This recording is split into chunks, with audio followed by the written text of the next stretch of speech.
इस सीट से अब तक जीत हासिल नहीं कर पाए और जिसका छवि समझ में आएगा चाहे किसी भी दल से होता जी। इस सीट से अब तक जीत हासिल नहीं कर पाए।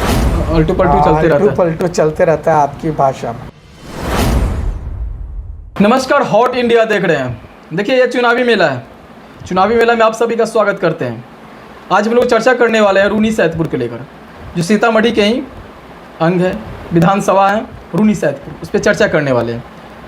रूनी सैदपुर में अभी पंकज कुमार मिश्रा जो कि विधायक है जेडीयू से हैं, और उसके साथ मंगीता देवी विपक्षी के तौर पे, दावेदार के तौर पे ये भी रहते हैं, हमेशा से आ रहे हैं। क्योंकि 2015 से लेकर अभी तक खेला वेला यहीं पे हो रहा है, इन्हीं लोगों से हो रहा है।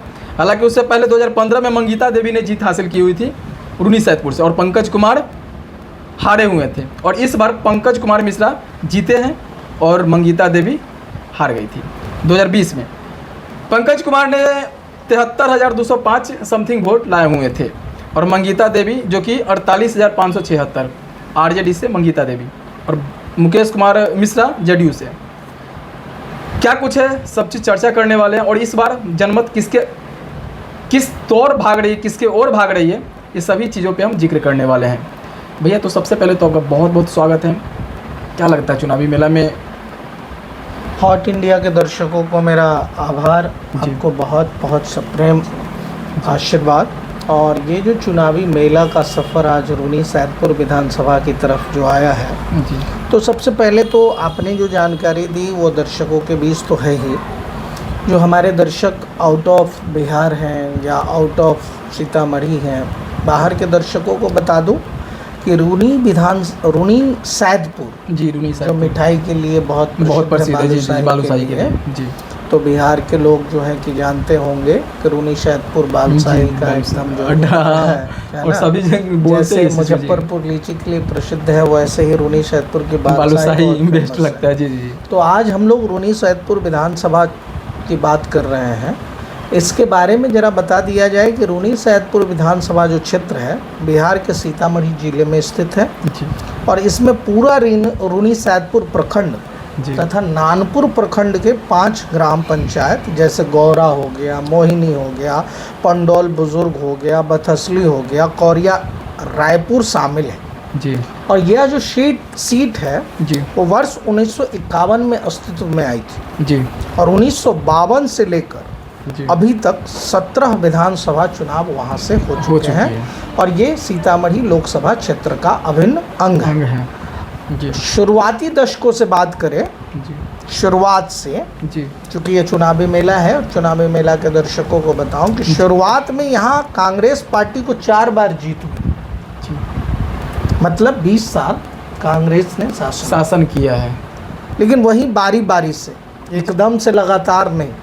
यह संकेत था कि कांग्रेस अपने स्वर्ण काल में भी स्थानीय मतदाताओं की पहली पसंद नहीं रही। पिछले 20 वर्षों में यह सीट जेडीयू और आरजेडी के बीच मुख्य मुकाबले का मैदान बना हुआ है। दोनों ही पार्टियां यहां से 3-3 बार जीत दर्ज कर चुकी है। इसके अलावा जनता पार्टी, जनता दल और निर्दलीय प्रत्याशी भी 2-2 बार वहां से विजय रहे। जबकि समाजवादी पार्टी संयुक्त ने 1969 में 1 बार जीत हासिल किया था। दिलचस्प बात यह है कि कभी उत्तर बिहार में मजबूत रही सीपीआई और वर्तमान में प्रभावशाली भाजपा इस सीट से अब तक जीत हासिल नहीं कर पाई। मतलब कुल मिला के कांग्रेस, निर्दलीय, आरजेडी और जेडीयू सबने अपना राज किया है, लेकिन अभी तक दावेदारी कहा जाए तो जीत हासिल वहाँ से नहीं हुई है जी। प्रमुख नेताओं में जो रूनी सैदपुर का इतिहास जब आप देखेंगे तो विवेकानंद गिरी वहाँ से 4 बार जीत दर्ज किए थे। विवेकानंद गिरी जी। और 2 बार निर्दलीय और 2 बार कांग्रेस प्रत्याशी के रूप में हो रहे थे जी। समझ रहे जी। नवल किशोर शाही ने 3 बार जीत हासिल किया था, बहुत प्रसिद्ध नेता जी, जो जनता पार्टी और जनता दल से रहे। वहीं भोला राय जिनकी अपनी पकड़ रही है वहाँ जी जी जी। भोला राय ने लगातार 3 बार जीत दर्ज की जी। इस सीट से अब तक जीत हासिल नहीं कर पाई। जी इस सीट से अब तक जीत हासिल नहीं नहीं की। कर पाई। जेडीयू के टिकट पर जी अक्टूबर 2005 और 2010 में लगातार जीत हासिल की थी। अच्छा, जेडीयू गुड्डी देवी जी जी जी 2005 और 2010 10 में। 2015 में जेडीयू ने भाजपा गठबंधन से अलग होकर जब राजद के साथ हाथ मिलाकर चुनाव जब लड़ा था, उसके बाद राजद प्रत्याशी मंगिता देवी ने यहाँ से जीत हासिल की हुई थी जी, जिसका जिक्र आप कर रहे किया हैं। थे जी। हालांकि 2020 में जेडीयू भाजपा गठबंधन ने पुनः वापसी की और जेडीयू प्रत्याशी जो वर्तमान में वहाँ से विधायक हैं, प्रत्याशी पंकज कुमार मिश्रा ने मंगिता देवी को 24,629 वोटों से हराया, जो आपने ये कहा। था जी जी।